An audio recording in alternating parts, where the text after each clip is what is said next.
El 27 de marzo de 1945, a las 2:30 de la tarde, un comandante de regimiento alemán sale de su cuartel general con una bandera blanca en la mano.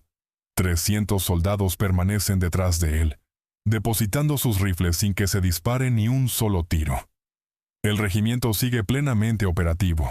Las reservas de munición están completas. Las fortificaciones defensivas están listas para el combate. Y sin embargo, el coronel ha decidido rendirse de todas formas. Cuando un oficial americano le pregunta por su decisión, el coronel alemán parece desconcertado y absolutamente agotado, y ofrece una explicación que se repetiría en boca de innumerables comandantes alemanes durante los 2 días siguientes, que sencillamente ya no tenía ningún sentido, que ya los habían rodeado, que estaban posicionados por delante de ellos, literalmente por todas partes, que el combate en esa zona ya había terminado, y que simplemente no se habían dado cuenta hasta ese preciso momento. Antes de continuar, si les interesan este tipo de historias, dejar su me gusta y suscribirse al canal Historias del Frente Mundial ayuda muchísimo a que sigamos trayendo relatos como este. Sigamos con el relato completo.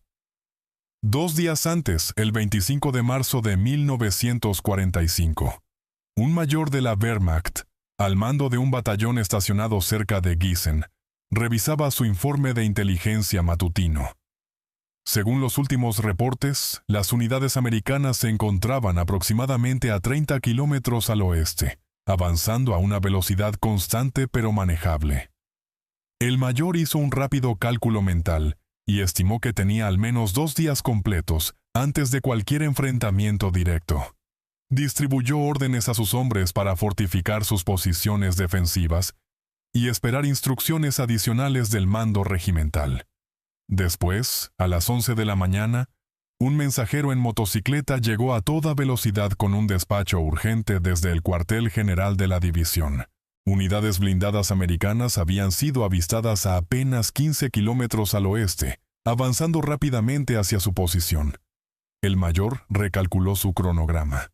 Si los americanos estaban a solo 15 kilómetros y avanzaban a ese ritmo, quizás tuviera, en el mejor de los casos, hasta la mañana siguiente. De inmediato aceleró todas las actividades de preparación, reposicionó sus armas antitanque y despachó patrullas de reconocimiento para establecer un perímetro de alerta temprana. Hacia las 2 de la tarde, el inconfundible retumbar de motores de tanque se volvió audible desde la dirección oeste. El mayor corrió hasta su puesto de observación y vio tanques Sherman americanos saliendo de la línea de árboles, a apenas 8 kilómetros de distancia. No estaban, ni de lejos, donde se suponía que debían estar según su propia inteligencia. Avanzaban muchísimo más rápido de lo que cualquier estimación había predicho. El mayor comprendió de repente que su cálculo de 2 días estaba completamente equivocado. No tenía días, tenía apenas unas horas. De inmediato envió mensajeros con órdenes urgentes para que se ocuparan todas las posiciones defensivas de inmediato. A las 3:30, su puesto de observación avanzado informó por radio que vehículos de reconocimiento americanos habían sido avistados hacia el norte. El mayor examinó su mapa táctico con creciente preocupación. Americanos aproximándose desde el oeste, americanos apareciendo hacia el norte. Toda su estrategia defensiva se había construido sobre la suposición de un ataque desde una sola dirección. Si convergían desde 2 direcciones simultáneamente, sus posiciones cuidadosamente planeadas ya no resultaban tácticamente viables. Comenzó a redactar órdenes revisadas cuando llegó otro informe más. Vehículos americanos también habían sido avistados hacia el sur. El mayor se quedó mirando fijamente su mapa, incrédulo. Si las fuerzas americanas estaban posicionadas al oeste, al norte y al sur de su ubicación, ya habían rodeado por completo a su batallón. Su unidad estaba siendo cercada antes incluso de que la batalla comenzara realmente. A las 5 de la tarde, el mayor recibió una transmisión de radio desde el cuartel general regimental, instruyéndole a retirarse de inmediato hacia una línea defensiva secundaria posicionada al este de su ubicación actual.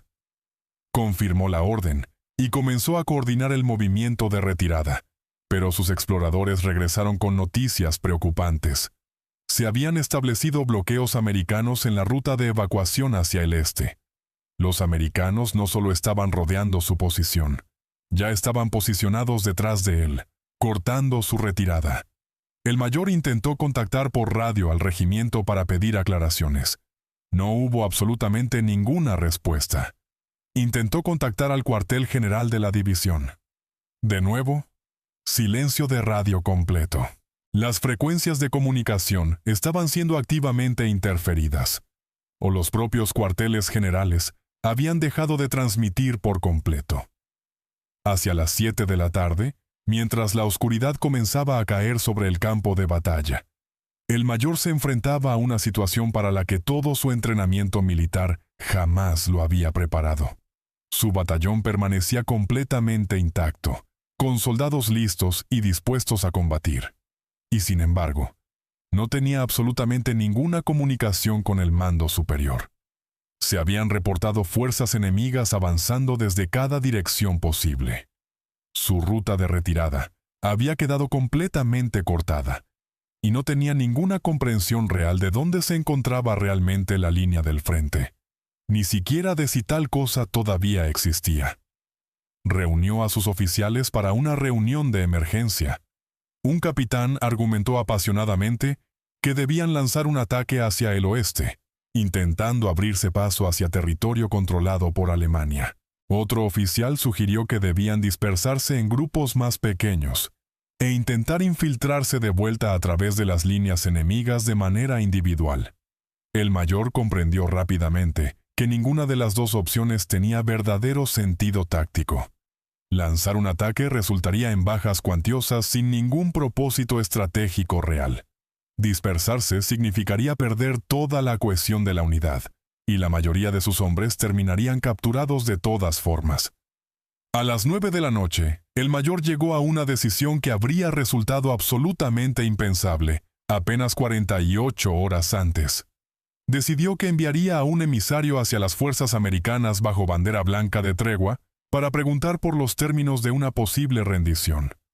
No porque su batallón hubiera sido derrotado en combate, sino porque seguir resistiendo parecía, en ese punto, militarmente inútil. Su unidad estaba completamente rodeada, aislada de todo apoyo y tácticamente neutralizada, sin que los americanos hubieran tenido que disparar más que un puñado de tiros. Un joven teniente protestó vehementemente. Sus soldados estaban listos, debían combatir. El mayor respondió, en voz baja pero firme, preguntándole exactamente contra quién combatirían y dónde. Los americanos los tenían rodeados desde cada dirección, y ya ni siquiera sabían dónde estaba, en el mapa, su propia posición cero. El 26 de marzo, a las 3 de la madrugada, un cuartel general de Cuerpo de Ejército alemán operaba desde un edificio escolar requisado, situado a 25 kilómetros detrás de lo que el Estado Mayor creía que representaba la posición actual del frente. El oficial de operaciones luchaba por actualizar el mapa de situación táctica, basándose en los informes que llegaban de varias divisiones distintas. El problema fundamental era que los informes resultaban, en el mejor de los casos, fragmentarios, con frecuencia contradictorios, y llegaban con muchas horas de retraso respecto a los acontecimientos reales. Una división informaba de fuerzas americanas aproximándose por su flanco occidental. Otra división informaba de americanos moviéndose desde el norte. Una tercera división no había transmitido absolutamente ningún informe en más de 6 horas. El oficial de operaciones intentó situar las posiciones americanas con la mayor precisión posible, dada la información limitada, pero el mapa resultante no tenía absolutamente ningún sentido táctico. Los americanos no avanzaban a lo largo de una línea de frente coherente, como sugeriría la doctrina. En cambio, penetraban las posiciones alemanas en múltiples direcciones simultáneamente, creando un confuso mosaico de fuerzas entremezcladas. Presentó esta situación desconcertante al comandante del cuerpo, un general veterano que había combatido en 3 frentes distintos a lo largo de toda la guerra. El general estudió el mapa cuidadosamente y planteó una pregunta simple, pero devastadora. ¿Dónde exactamente estaba su propia línea de frente? El oficial de operaciones se encontró incapaz de ofrecer una respuesta clara. Lo que el mapa realmente mostraba era una zona operativa fluida, donde las fuerzas americanas y alemanas se encontraban completamente entremezcladas, con límites poco claros, y una situación que evolucionaba más rápido de lo que los informes podían siquiera rastrear. A las 6 de la mañana, el cuartel general recibió un informe que detuvo de inmediato toda conversación en la sala. Una columna blindada americana había sido avistada a apenas 12 kilómetros al este del propio cuartel general.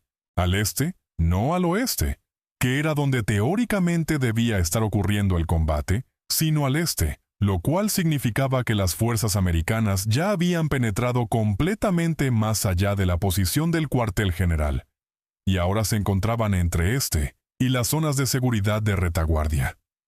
El general ordenó de inmediato que el cuartel general se preparara para un desplazamiento inmediato. Los oficiales de Estado Mayor empacaron frenéticamente documentos críticos y equipo de comunicaciones. El plan consistía en trasladarse 30 kilómetros más al este para restablecer un puesto de mando funcional.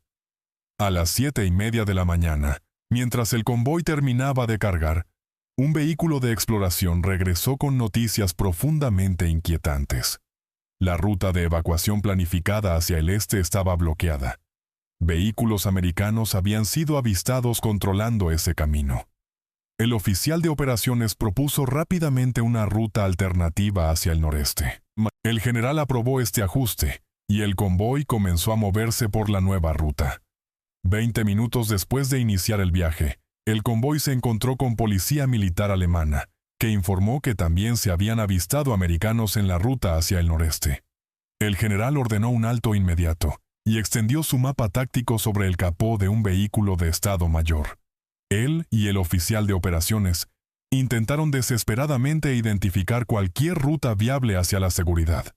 Cada ruta que examinaban tenía, o bien presencia americana confirmada, o pasaba por zonas donde razonablemente podían encontrarse fuerzas americanas.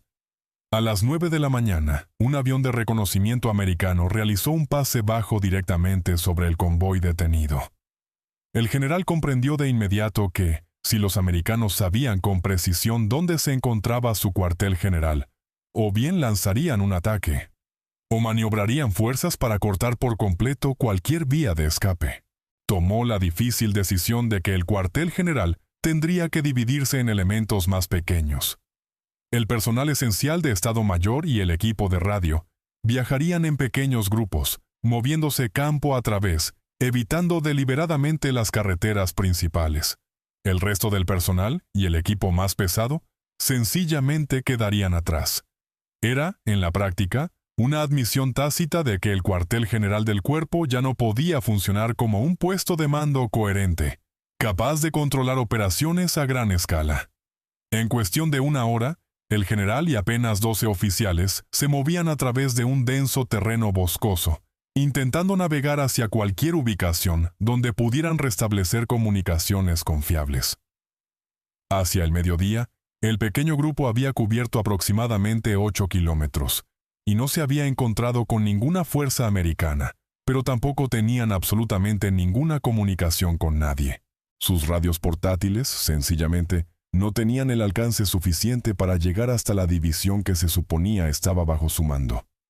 El general era, teóricamente, un comandante de cuerpo responsable de aproximadamente 30,000 soldados, y sin embargo, en ese momento, ejercía un mando efectivo sobre exactamente 12 hombres. Siguió avanzando hacia el este, con la desesperada esperanza de alcanzar territorio controlado por Alemania, donde pudiera retomar sus verdaderas responsabilidades de mando. Pero una comprensión aleccionadora seguía creciendo en su mente. Si se había visto reducido a moverse a escondidas por el campo, simplemente para evitar patrullas americanas, ¿qué decía eso realmente sobre el verdadero estado de la guerra en todo aquel sector? A las 4 de la tarde, el grupo se encontró con un convoy de suministros alemán que también intentaba moverse hacia el este. El comandante del convoy informó que los americanos parecían estar literalmente en todas partes dentro de la zona operativa. carreteras sistemáticamente cortadas, resistencia organizada completamente colapsada en toda la región. El general requisó un vehículo del convoy de suministros y continuó su viaje hacia el este. Al caer la noche, finalmente había alcanzado lo que esperaba fuera territorio controlado por Alemania.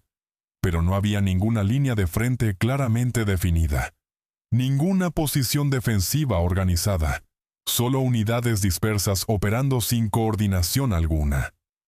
Logró establecer comunicación con el cuartel general del ejército y entregó su informe, brutalmente honesto. El cuerpo había perdido por completo toda su cohesión como formación de combate. Las divisiones individuales estaban fuera de contacto con el mando. Las fuerzas americanas habían penetrado tan profunda y rápidamente que la distinción tradicional entre las zonas de combate del frente y las zonas de apoyo de retaguardia había desaparecido por completo. Ya no ejercía un mando efectivo sobre las fuerzas que tenía asignadas. En la tarde del 26 de marzo, un teniente coronel alemán al mando de un Kampfgruppe recibió órdenes explícitas de sostener una posición crítica en un cruce de caminos e impedir que las fuerzas americanas avanzaran hacia el norte. Su unidad estaba compuesta por 2 compañías de infantería, una batería de artillería completa y un pelotón de cañones de asalto. La posición defensiva ofrecía ventajas significativas, y sus hombres eran, todos ellos, veteranos experimentados de combate. El teniente coronel estableció una defensa en profundidad, posicionó cuidadosamente sus armas antitanque y se preparó para ejecutar sus órdenes exactamente como las había recibido. A las 2 de la tarde, sus puestos de observación avanzados informaron que vehículos americanos se aproximaban desde el sur. El teniente coronel observó cómo una fuerza americana relativamente pequeña sondeaba sus posiciones defensivas. Contuvo el fuego, esperando deliberadamente a que se comprometieran por completo en un ataque. Los vehículos americanos se detuvieron a larga distancia, realizaron su reconocimiento y después se retiraron fuera de vista. El teniente coronel se sintió satisfecho con este resultado. Sus posiciones eran, claramente, lo suficientemente sólidas como para que los americanos no quisieran arriesgarse a un asalto frontal. Esperaba que intentaran rodear por completo su posición o que esperaran refuerzos sustanciales antes de intentarlo de nuevo. A las 3, uno de sus jefes de pelotón informó haber escuchado el sonido distintivo de motores de vehículos provenientes del este. El teniente coronel envió una patrulla a investigar este desarrollo inesperado. La patrulla regresó con noticias preocupantes. Vehículos americanos habían sido avistados en una carretera aproximadamente 2 kilómetros al este de su posición. Si los americanos estaban posicionados al este de su línea defensiva, eso significaba que ya estaban detrás de él, cortándolo de las zonas de retaguardia alemanas. De inmediato, envió otra patrulla hacia el norte, para verificar su conexión con otras unidades alemanas en esa dirección. Esa patrulla regresó informando que la carretera hacia el norte también había sido cortada por fuerzas americanas. Hacia las 4 de la tarde, el teniente coronel reunió a todos sus oficiales y expuso la situación táctica que enfrentaban. Se habían detectado fuerzas americanas al sur, al este y al norte de su posición. La única dirección sin presencia americana confirmada era hacia el oeste, de vuelta hacia el propio río Rin, que se suponía debían estar defendiendo. Sus órdenes habían sido cristalinas. Sostener esa posición del cruce de caminos, pero sostener una posición que ya había sido rodeada y rebasada, no servía absolutamente a ningún propósito estratégico. Su unidad seguía siendo completamente efectiva en combate, y ciertamente podría abrirse paso luchando fuera del cerco, pero hacerlo significaba abandonar su misión asignada, y probablemente sufrir bajas considerables en el proceso. Uno de sus comandantes de compañía sugirió que debían retirarse hacia el oeste, mientras todavía existiera la oportunidad, reunirse con las principales fuerzas alemanas y recibir una nueva misión que realmente tuviera sentido táctico. El teniente coronel se sintió tentado por esta lógica. Era un razonamiento militar sólido, pero retirarse sin órdenes explícitas violaba todo lo que su entrenamiento y su sentido del deber le habían inculcado a lo largo de toda su carrera militar. Decidió mantener su posición actual e intentar contactar por radio al cuartel general regimental para pedir orientación sobre cómo proceder. La llamada de radio quedó completamente sin respuesta. Intentó contactar directamente al cuartel general de la división. De nuevo, ninguna respuesta en absoluto. Su operador de radio sugirió que el cuartel general podría haber sido rebasado por fuerzas americanas o que se había desplazado tan rápidamente que ya estaba fuera de alcance de comunicación. El teniente coronel comprendió, con creciente claridad, que había quedado aislado no solo físicamente, sino en términos de toda la estructura de mando. Sin órdenes nuevas, sin comunicación con el mando superior, sin ninguna comprensión de lo que estaba ocurriendo más allá de su posición defensiva inmediata. A las 6 de la tarde, proyectiles de artillería americana comenzaron a caer dentro y alrededor de sus posiciones. No era un bombardeo sostenido y pesado, diseñado para destruir su unidad, sino simplemente fuego de hostigamiento periódico. El teniente coronel reconoció de inmediato esta táctica como presión psicológica. Los americanos estaban demostrando que sabían exactamente dónde estaba posicionado, que tenían el alcance calculado con precisión, y que podían destruir por completo a su unidad si así lo decidían. Pero deliberadamente no lanzaban un asalto a gran escala. Sencillamente esperaban. Esperaban a que llegara a la inevitable conclusión de que seguir resistiendo resultaba completamente inútil. Pasó toda la noche angustiado por la decisión que sabía debía tomar. Su unidad permanecía completamente intacta, con plena capacidad de combate. Tenían munición abundante almacenada. Ciertamente podrían combatir si se les ordenaba hacerlo. Pero, ¿combatir hacia qué objetivo específico? Incluso si lograban romper el cerco con éxito, ¿a dónde irían realmente? No tenían contacto con el mando superior, ningún conocimiento de dónde estaban posicionadas otras unidades amigas, y ninguna misión más allá de sostener una posición que ya había quedado estratégicamente irrelevante gracias a la maniobra americana. Hacia las 10 de la noche, tomó lo que representaba la decisión más difícil de toda su carrera militar. Rendiría su unidad a la mañana siguiente, si la situación táctica no cambiaba de alguna manera durante la noche. Se decía a sí mismo que era, puramente, una decisión práctica, basada en la realidad militar del momento. Pero en el fondo sabía que también era una admisión de que la guerra, al menos en aquel sector particular, había avanzado más allá del punto en que las unidades individuales que seguían combatiendo pudieran realmente afectar el desenlace final. En la mañana del 27 de marzo, escenarios similares se desarrollaban a lo largo de toda la zona de operaciones del Tercer Ejército.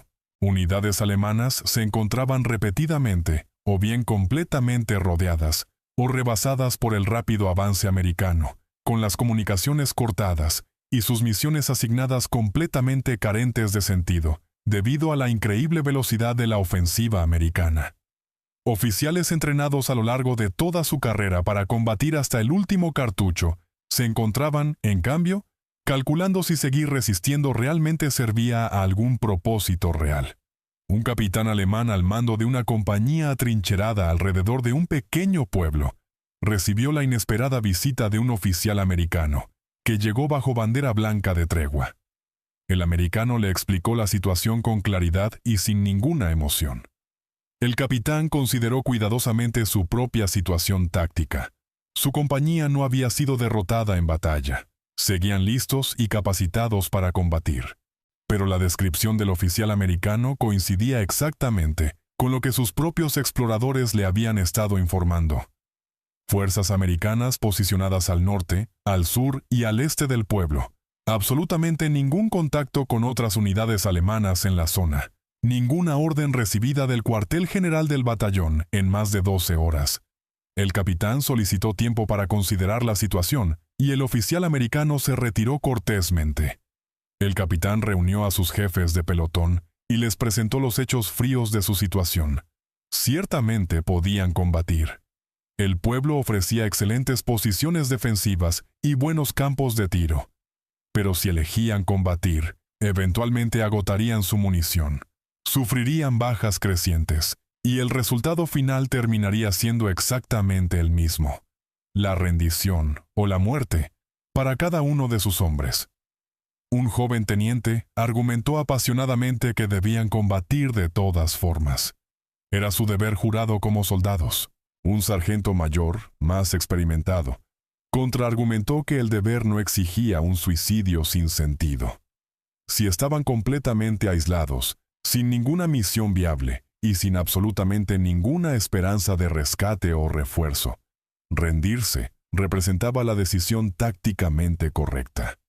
El capitán tomó su decisión, basada en un cálculo que habría parecido impensablemente cobarde apenas un mes antes, pero que ahora parecía fríamente racional dadas las circunstancias.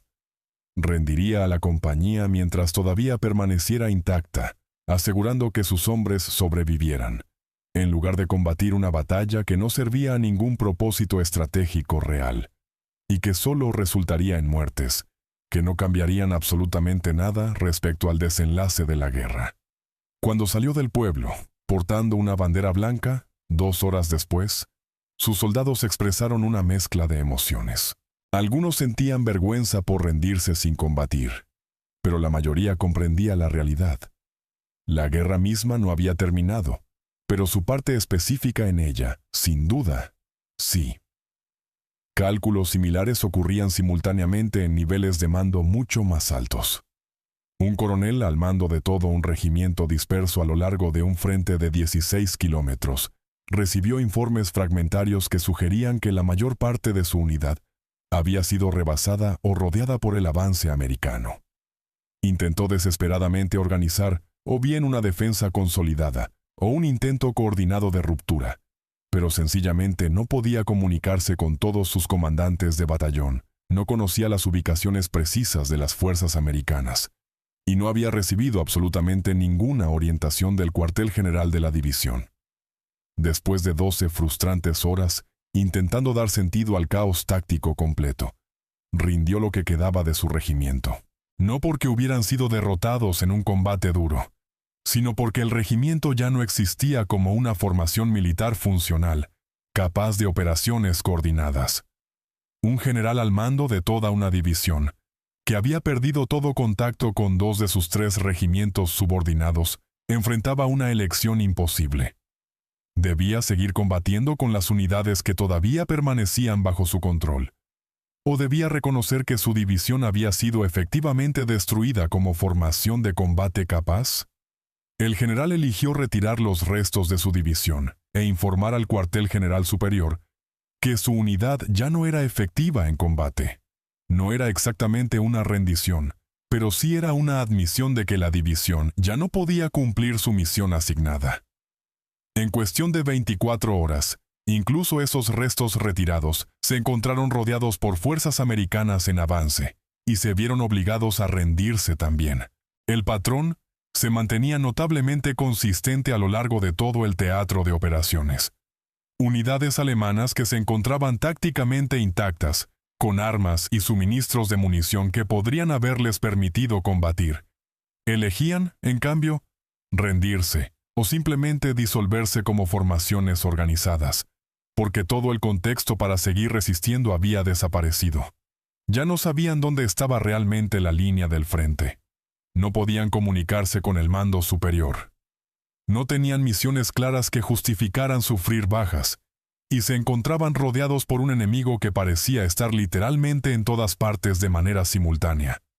Combatir bajo estas condiciones desorientadoras se sentía cada vez menos como una resistencia militar legítima, y cada vez más como cometer un suicidio sin ningún propósito.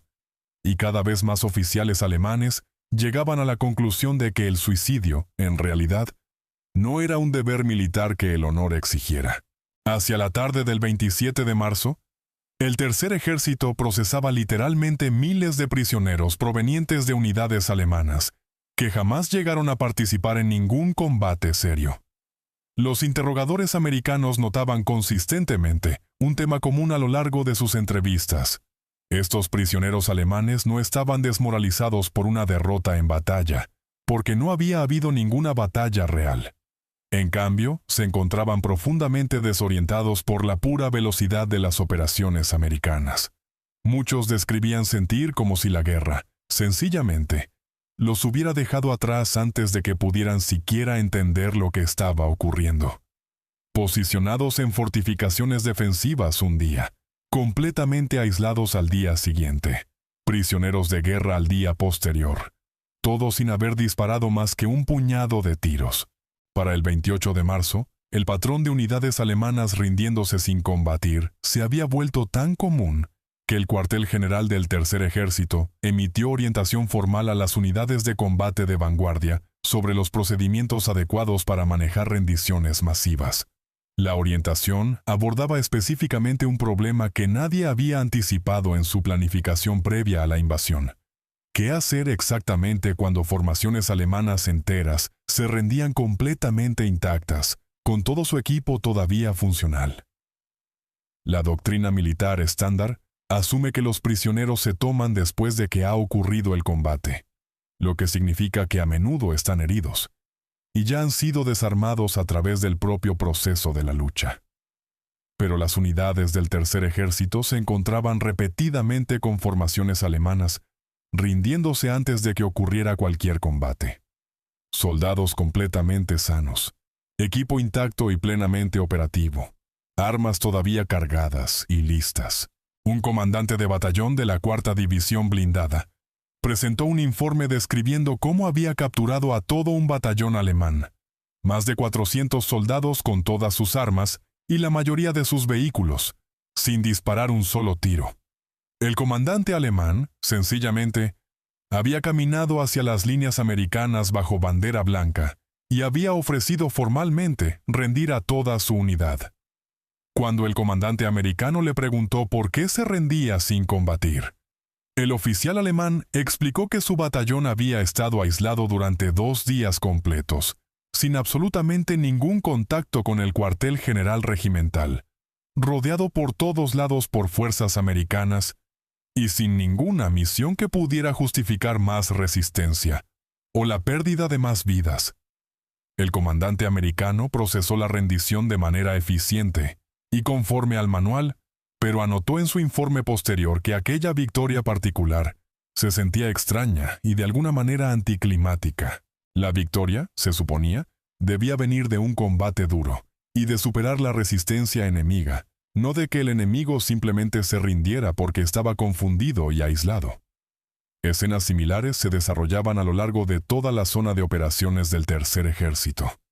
Un cuartel general regimental alemán se rindió formalmente ante lo que equivalía apenas a un pelotón de reconocimiento americano, porque el regimiento había perdido contacto con todos sus batallones subordinados, y sus oficiales de Estado Mayor concluyeron que seguir operando como un cuartel general para unidades que ni siquiera podían localizar resultaba completamente inútil. Una compañía de suministros alemana se rindió porque llevaba 3 días completos vagando detrás de las líneas americanas, sin absolutamente ninguna idea de dónde estaba siquiera el territorio controlado por Alemania, y sencillamente exhaustos de intentar constantemente evitar la captura. Una batería de artillería alemana se rindió porque había disparado toda su munición contra objetivos que en realidad no podían ver. No había recibido ningún reabastecimiento y había recibido órdenes de retirarse hacia una ubicación en el mapa que ya resultó estar ocupada por fuerzas americanas. La dimensión humana de este colapso masivo queda capturada en los rostros y las palabras de los oficiales alemanes que dieron las órdenes de rendir a sus unidades. La mayoría expresaba una compleja mezcla de profundo alivio y una vergüenza igual de profunda. Alivio de que la confusión, el peligro y la tortura psicológica finalmente hubieran terminado. Vergüenza de estar rindiéndose sin la desesperada última resistencia que el honor militar parecía exigir a los soldados profesionales. Pero cuando se les presionaba durante los interrogatorios, la mayoría reconocía con franqueza que seguir resistiendo habría sido, meramente, un gesto simbólico sin ninguna sustancia real. Un mayor alemán, al rendir todo su batallón, lo expresó sin rodeos y sin sentimentalismo. que ciertamente podrían haber combatido, que habrían muerto, y que al día siguiente las fuerzas americanas habrían avanzado de todas formas, exactamente como estaba planeado, que sus muertes no habrían cambiado absolutamente nada respecto al resultado. Así que eligieron no morir por nada. Este cálculo frío representa un cambio fundamental en la manera en que estos soldados entendían su propia situación táctica. Antes en la guerra, las unidades alemanas combatían rutinariamente hasta el último cartucho, incluso en situaciones completamente desesperadas, creyendo que la resistencia servía a algún propósito estratégico mayor, incluso en la derrota. Pero para finales de marzo de 1945, esa creencia se había erosionado por completo en toda la Wehrmacht. Estos oficiales todavía poseían valor personal. Todavía tenían su entrenamiento militar profesional, pero ya no conservaban ninguna fe en que los actos individuales de resistencia realmente importaran, cuando la guerra en general estaba tan clara e irreversiblemente perdida. El rápido avance del general Patton no destruyó esa fe a través de campañas de propaganda ni de presión política. La destruyó a través de pura velocidad, y de la profunda desorientación que esa velocidad generaba. Cuando no se puede ver dónde está la línea del frente, no se puede contactar al mando superior, no se puede comprender la situación táctica que se desarrolla alrededor, y no se puede identificar ninguna misión por la cual valga la pena morir. Seguir resistiendo se convierte en una tortura psicológica, más que en un deber militar legítimo. El significado estratégico más amplio queda absolutamente claro cuando los analistas de inteligencia del Tercer Ejército compilan estadísticas completas sobre la captura de prisioneros entre el 25 y el 28 de marzo. Más de 15,000 soldados alemanes fueron capturados durante este periodo. Las bajas de combate estimadas infligidas a las fuerzas alemanas totalizaron menos de 2,000 muertos o heridos. Las matemáticas revelan un tipo de victoria militar completamente nuevo. El Tercer Ejército logró retirar a más de 17,000 soldados de la guerra, pero solo aproximadamente el 12% a través de operaciones de combate reales. El otro 88% fue capturado mediante la guerra de maniobra, el cerco táctico, el aislamiento operativo y la abrumadora presión psicológica de encontrarse completamente rodeados por un enemigo que se movía más rápido de lo que podían llegar a comprender. Esto representa el surgimiento de una fase completamente nueva dentro de la guerra moderna. Las campañas anteriores a lo largo de toda la guerra se habían ganado principalmente destruyendo físicamente a las fuerzas enemigas, mediante potencia de fuego concentrada y un desgaste implacable. Pero la ofensiva de marzo de 1945 demuestra de manera concluyente que, bajo condiciones de movilidad y velocidad operativa extremas, se puede derrotar efectivamente a las fuerzas enemigas sin necesidad de destruirlas realmente en combate. Se las rodea sistemáticamente, se las corta del mando y del reabastecimiento, se paraliza su estructura de mando mediante una maniobra rápida, y después, sencillamente, se espera a que reconozcan que seguir resistiendo no sirve absolutamente a ningún propósito. Es una victoria lograda a través de la desorientación y del colapso psicológico, más que a través de la destrucción física, y resulta notablemente más eficiente. Las unidades militares destruidas requieren tiempo para su reemplazo y reconstitución. Las unidades rodeadas sencillamente dejan de combatir de inmediato, retirándose por sí mismas del orden de batalla, sin exigirle al atacante gastar munición ni sufrir bajas para destruirlas. Los oficiales alemanes que rindieron a sus unidades sin combatir no eran cobardes carentes de valor moral. Eran profesionales entrenados que hicieron cálculos racionales sobre la utilidad militar real, basados en la situación táctica que enfrentaban. Cuando la resistencia sirve a un propósito estratégico claro, los soldados combaten con determinación. Cuando la resistencia se convierte en un gesto meramente simbólico que no logra absolutamente nada, los soldados profesionales eligen rendirse, en lugar de desperdiciar vidas sin ninguna razón. El genio del general Patton durante finales de marzo de 1945 no consistió en destruir la resistencia alemana mediante una potencia de fuego superior. Consistió en hacer que esa resistencia alemana se sintiera absolutamente inútil, y en lograrlo con una velocidad tan increíble que tanto oficiales como soldados rasos eligieron la rendición antes que una muerte inútil. El resultado fue un colapso integral de las posiciones defensivas alemanas por todo el centro de Alemania, no a través de un combate sangriento de desgaste, sino a través de una silenciosa epidemia de banderas blancas, levantadas por oficiales que miraron honestamente su propia situación táctica, miraron a sus soldados aislados, miraron el caos que se desarrollaba a su alrededor, y llegaron a la conclusión ineludible de que la guerra, en su propio sector, ya había terminado. Simplemente fueron los últimos en darse cuenta. Si esta historia les ha resultado interesante, les pido que se suscriban al canal Historias del Frente Mundial y dejen su me gusta en este video. Activen también la campanita de notificaciones para no perderse el próximo video. Nos vemos en la próxima historia.